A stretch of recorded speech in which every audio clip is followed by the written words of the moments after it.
¿Cómo están, niños y niñas? Otra vez nos volvemos a encontrar. Bienvenidos, Cuarto Verde, a esta otra sesión de aprendizaje.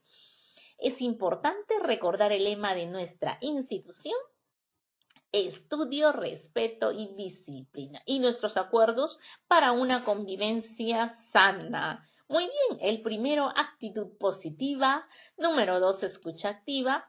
Número 3, un lugar adecuado y mantén tu posición, es muy importante. Y los tiempos de las actividades asignadas, pero en esta oportunidad es recordar lo que hemos aprendido y estar listos para nuestro segundo bimestre, nuestro examen bimestral. Bien, te he traído acá una imagen que vamos a analizarla a través de este pequeño pensamiento.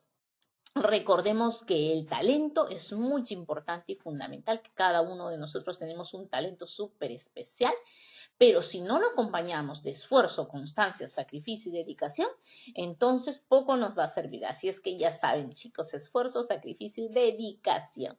Excelente. Repaso de personal social, segundo bimestre. ¿Qué temas vamos a recordar? El primero, organización educativa virreinal. 2, la tierra. 3, conflicto. 4, próceres y precursores de nuestra independencia. Vamos con el primer tema. Organización educativa virreinal. Tenemos por acá sus características, tenemos sus niveles y tenemos la estructura. Listo. Sus características. Fue de origen clasista, ¿sí? Solo accedían a ella los grupos sociales dominantes, no el pueblo. Por eso es que lo diferenciaba de clases sociales. Listo. Se brindó a través de las congregaciones religiosas, acuérdate. Se suprimió el Yachaywasi, ¿recuerdas? Esto sí era solamente y propiamente de los incas, ¿cierto? Eso se suprimió. Muy bien, la educación fue estrictamente memorística, de carácter religioso, porque debía aprobarlo todo lo que fuera, debía estar aprobado por la iglesia. Los niveles que se enseñaron fueron primaria, secundaria, superior y adultos.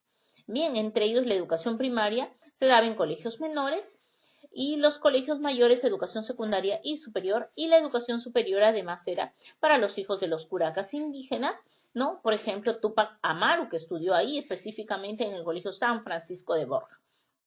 Y los seminarios, que era para los varones, para los futuros sacerdotes y religiosos, y para las mujeres estaban los conventos, y también las universidades, que ya vamos a detallar en la estructura qué es lo que se dictaba allí. Listo, en su estructura tenemos escuelas, colegios, seminarios y universidades, y aquí los vamos a ver mejor. Observen entonces, chicos. Tenemos entonces esta estructura en las escuelas.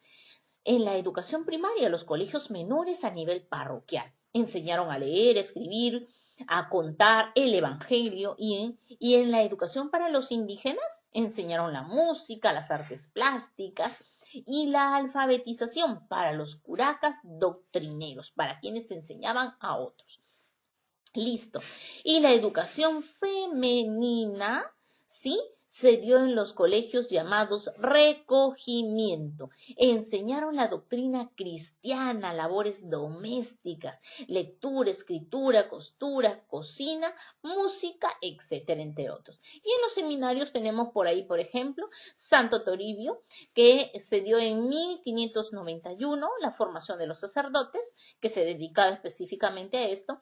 También tenemos el seminario San Jerónimo de Arequipa, tenemos también el seminario San Carlos y San Marcelo en Trujillo, ¿sí? Y los colegios menores impartían educación elemental, como lectura, escritura, catecismo, entre otros. Bien, fueron creados por el virrey Toledo, recuérdalo, y los colegios mayores, allí se impartía educación intermedia, dirigida a sectores medios. Bien, algunos funcionaron como centro de educación superior y otros se vincularon a los seminarios. Así es, y las universidades, ellas se encargaban de la formación profesional, ¿verdad? De los futuros profesionales. La enseñanza que se impartía aquí en la universidad estaba organizada en facultades, escuelas, y los principales títulos que otorgaban era bachiller, licenciado y doctor. Muy bien, tenemos también la universidad más antigua de América, la Universidad Nacional Mayor de San Marcos, fundada en 1551 por los dominicos. Tenemos también estas escuelas, colegios y seminarios y universidades. Recuérdalo, no lo vayas a olvidar entonces. Bien, vamos a continuar por acá, que tenemos ahora el planeta Tierra, sus características, el planeta llamado el planeta azul, ¿no? Ensanchado en el Ecuador y achatado en los polos. El tercer lugar ocupa en el sistema planetario solar y además es el quinto en tamaño. Además, miren ustedes, chicos, su superficie está cubierta, ¿sí? En sus 3/4 partes de agua y solo 1/4 de suelo, rocas y piedras. Listo, continuamos por acá. La estructura. A ver su estructura. Su estructura interna, formado por geósfera, litosfera, manto y núcleo. Tenemos la externa, atmósfera, hidrosfera, biosfera y antroposfera. Bien, continuamos, miren ustedes, y sus movimientos, ¿verdad? De rotación y de traslación. Aquí vamos a ver un poquito más de la Tierra, cómo está formada la Tierra. Ahí tenemos su estructura interna, ¿verdad? Y tenemos también la estructura externa de la Tierra. Vamos a hablar un poquito de ellas. En su estructura interna de la Tierra tenemos a la geósfera, que es la parte sólida de la Tierra. Y además contiene el fondo de los mares, ¿no, chicos? Litosfera, corteza terrestre. Esta es la capa superficial de la Tierra. Bien, emerge formando los continentes. Está compuesta también por materiales sólidos llamados rocas. Tenemos por acá el manto de la Tierra, como lo puedes ver en nuestro dibujito. Mira aquí, ¿no? El manto de la Tierra. Es la capa intermedia formada por material rocoso fundido, líquido o semilíquido, llamado magma. Al salir recibe el nombre de lava.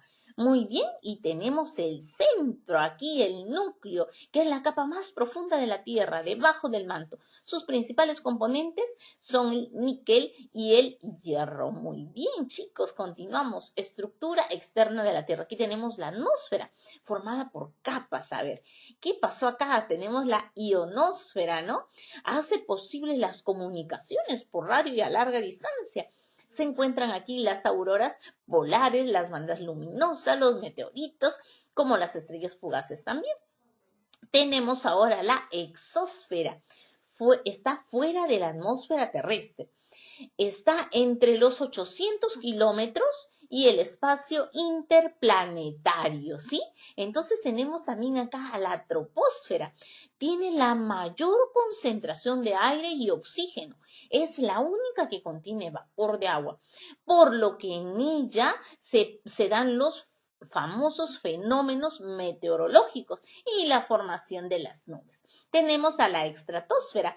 Aquí el aire está en calma y no hay nubes. Allí se encuentra la capa de ozono que retiene las radiaciones solares dañinas para la vida. Así hemos visto entonces la estructura de la Tierra. Continuamos con la estructura externa. Aquí encontramos vamos a encontrar a la biosfera y a la hidrosfera y a la antroposfera también. La biosfera constituida por los seres vivos, plantas y animales. La hidrosfera constituida como el recurso natural que se encuentra en distintos lugares, como lagos, mares, ríos, nevados, glaciares, etc. Sólido, líquido y gaseoso, en sus 3 estados, ¿verdad? Listo. Y también tenemos que es el proceso por el cual se transforma y pasa por estos estados físicos. Se denomina ciclo hidrológico o ciclo del agua. La antroposfera también constituida por las personas que conforman todo este planeta tan bonito, tan importante. Recuerda que la biosfera conformada por las plantas y los animales. Miren, chicos, ahora tenemos aquí a los movimientos de la Tierra. Tenemos aquí, miren ustedes, al movimiento de rotación que gira sobre su propio eje, ¿cierto? Muy bien. A ver, ¿qué pasa en este movimiento de rotación? En un tiempo de 23 horas, 56 minutos y 4,1 segundo. Miren ustedes, se lleva a cabo de oeste a este, en el sentido contrario a las agujas del reloj. Miren ustedes, chicos, ¿no? Este movimiento determina la duración de los días y las noches. Muy bien, chicos. Continuamos por acá con el movimiento de traslación. Aquí al costado, miren ustedes cómo la Tierra gira alrededor del Sol. Miren ustedes, ¿no? Gira alrededor del Sol. Pero, miren, al girar alrededor del Sol, ¿qué va a ocasionar? Las estaciones del año. Muy bien. Como son primavera, son invierno, son verano y otoño. ¿De acuerdo, chicos? Muy bien. Vamos a ver por acá entonces, ¿ya? Listo. A ver, atención. En el hemisferio norte, miren ustedes, tenemos aquí la primavera. Recuerden que la Tierra no solamente gira alrededor del Sol, sino que también gira sobre sí misma al mismo tiempo que hace su movimiento de traslación, ¿cierto? Muy bien, chicos, entonces observen con mucha atención. Aquí, miren, en el hemisferio norte observamos que es primavera, pero en el hemisferio sur observamos que es otoño y así mismo va girando, ¿cierto? Muy bien, entonces continuamos por acá. Hemisferio norte, verano. Hemisferio sur, invierno. Y así vamos a continuar. Miren, en primavera tenemos el hemisferio sur y en el hemisferio norte tenemos acá al otoño. Continuamos, miren, en invierno el hemisferio norte y tenemos acá en el hemisferio sur el verano. ¿Por qué acá dice solsticio a los costados? Ah, porque aquí el día dura más que las noches, porque en este solsticio está más alejada la Tierra ¿de qué? Del Sol, ¿cierto? Pero en los costados, en el equinoccio, no, está más cerca. Entonces, el mismo tiempo dura los días y las noches. Así tienen ustedes, chicos, con estos dos movimientos importantes de la Tierra, rotación y traslación. Vamos a continuar por acá. ¿Qué otra temita les he traído?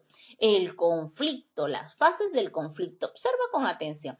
La primera fase del conflicto es cuando ocurre la situación, ¿verdad? Esa situación conflictiva.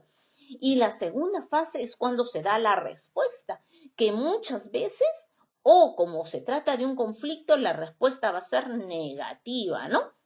Y la consecuencia va a ser esta reacción que van a tener estas dos personas o las personas involucradas en este conflicto. Entonces hay que tener en cuenta eso, que lo que sucede en todos los ámbitos de nuestra vida, como por ejemplo puede suceder en la familia, en la escuela, o también puede suceder ¿dónde? ¿Ah? En la calle, ¿cierto? En nuestra sociedad. Bien, esta es la manera entonces como nosotros deberíamos reaccionar. La respuesta es la forma como nosotros debemos reaccionar al respecto ante un conflicto. Podemos gritar, podemos intentar hablar o podemos resolver esta situación simplemente con una conversación o simplemente decimos, bueno, abandono, yo no voy a seguir conversando. Es importante nuestra respuesta ante el conflicto. Eso va a permitir que se mejore o se pueda empeorar. Listo, la consecuencia. Bien, es el resultado de las acciones que se han tomado durante el conflicto. Muy bien, chicos, continuamos por acá entonces. Recordemos que el conflicto tiene estas fases, pero nosotros podemos apoyarlo ¿cómo? reaccionando de manera asertiva o no al respecto. Por ejemplo, tenemos acá, lo que nos permite solucionar un conflicto es el conjunto de las habilidades sociales. ¿Qué son las habilidades sociales? Son esas conductas que nos permiten desenvolvernos de manera adecuada, asertiva con los demás. ¿Ya? Teniendo en cuenta que el conflicto es el desacuerdo, ¿verdad?, entre dos o más personas o también grupos sociales, porque se sienten amenazados por sus recursos, necesidades o valores. Muy bien. Entonces, para ello nosotros tenemos que desarrollar nuestras habilidades sociales y ponerlas en práctica. Una de ellas puede ser la asertividad.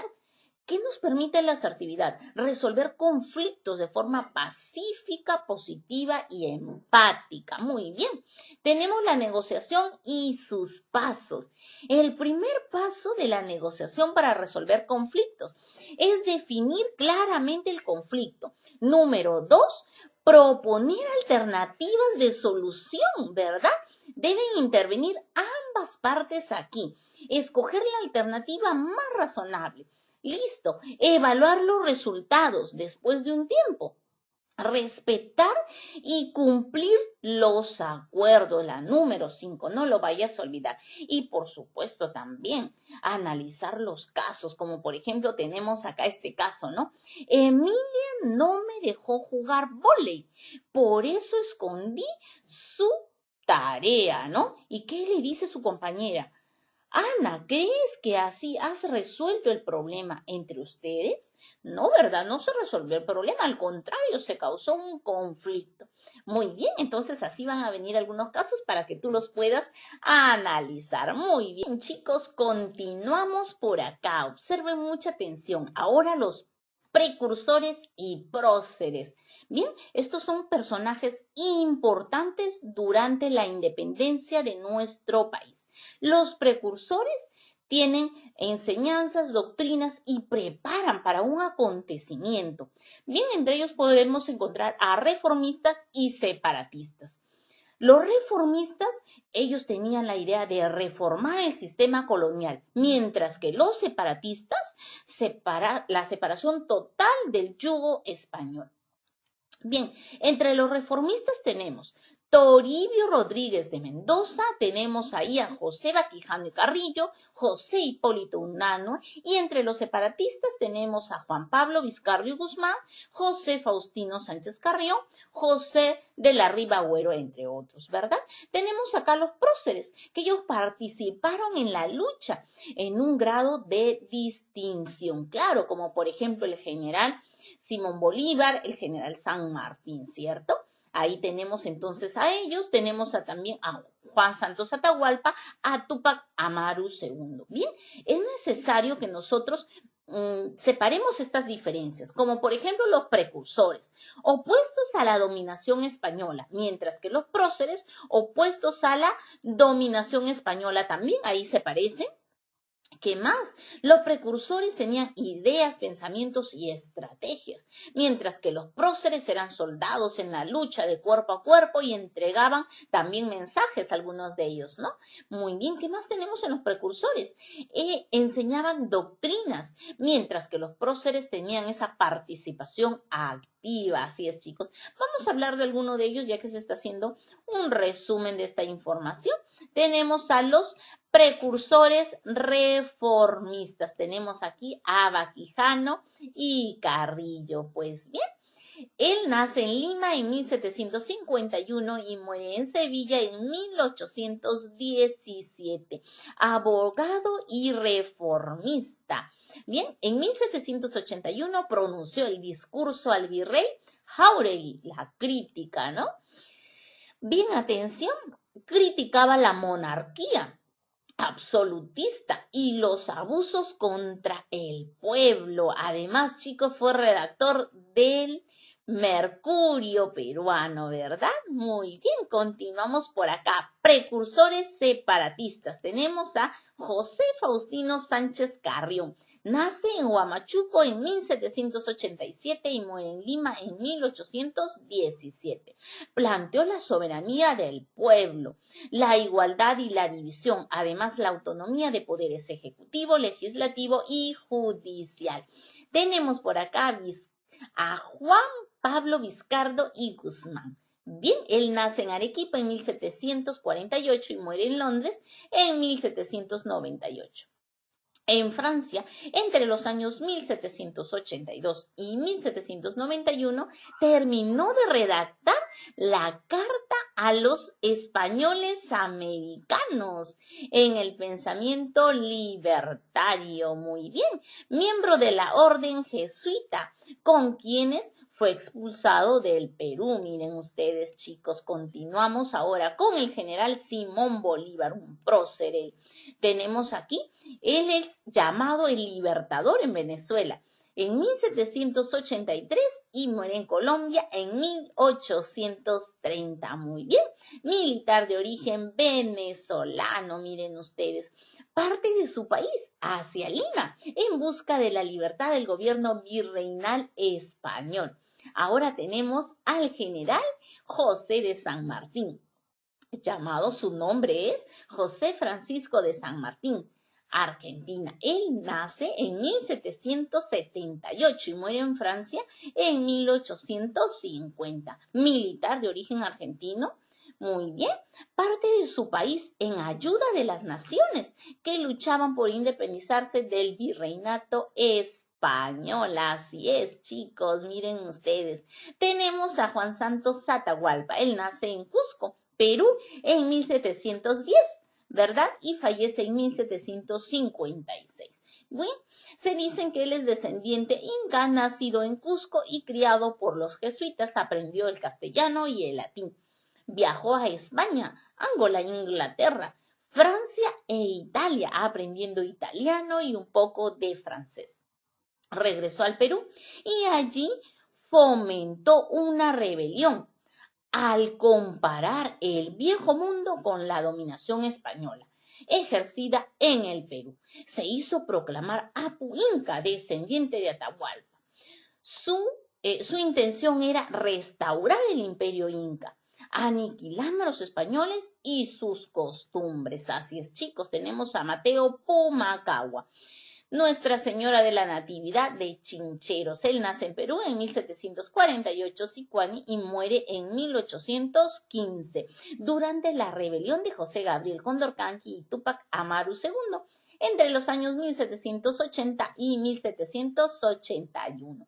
Contribuyó a la causa realista con soldados y hombres. Muy bien. Parlamentariamente, miren, él ganó paralelamente él viene ganando este prestigio bien entre los indígenas, entre la nobleza inca, siendo elegido alférez, miren, real de los indios nobles del Cusco en 1802, chicos. Tenemos aquí a otro prócer, ¿quién es? Túpac Amaru II. Pues bien, José Gabriel Condorcanqui nace en Surimana en 1738 en Cusco y en 1781 muere. 1738, así, y 1781 muere en Cusco. Listo. En 1780 se inicia el movimiento militar de José Gabriel Condorcanqui contra la dominación española. Miren ustedes, al comienzo el movimiento reconoció la autoridad de la corona, ya que Túpac Amaru afirmó que su intención no era ir contra el rey, sino en contra del alma del gobierno de los corregidores. Atención entonces, más tarde la rebelión se radicalizó, llegando a convertirse en un movimiento independentista, chicos. Así tienen entonces. Muy bien, tenemos a Francisco de Sela. Él nace en Lima en 1768 y muere en Panamá en 1819. Es conocido por dar el primer grito libertario del Perú en la ciudad de Tacna el 20 de junio de 1811. Bien, fue apoyado por un numeroso grupo de criollos, mestizos e indígenas, entre ellos el cacique de Tacna. ¿A quién tenemos por acá? Miren ustedes, a Micaela Bastidas, nace en Tamburco en 1744, Cusco. En 1781 fallece. Bien, atención, recuerden que ella es esposa de Túpac Amaru II y él fue su maestro ideológico, el propio José Gabriel Condorcanqui, ¿verdad? Bien, además se encargaba de informar y alertar a Túpac Amaru de lo que sucedía. Fue ejecutada lamentablemente tras ser descubierta por los españoles. Así es, miren ustedes chicos, y nos vamos a autoevaluar. Presta mucha atención. A ver, ¿prestaste atención durante el desarrollo de la clase? Si así es, te has ganado una carita feliz. ¿Respetaste nuestros acuerdos presentados al inicio de la clase? Si es así, tienes dos caritas felices. Bien, quiero despedirme de ustedes con un pensamiento. Los sueños son como una plantita. Hay que regarlos para verlos crecer. Muy bien, chicos, continuamos por acá. Bien. Gracias, chicos, por estar ahí del otro lado, prestando atención y escuchando. Un abrazo gigante para ustedes. Siempre es un gusto encontrarnos virtualmente. Bien, conmigo será hasta otra oportunidad. Nos vemos. Un abrazo.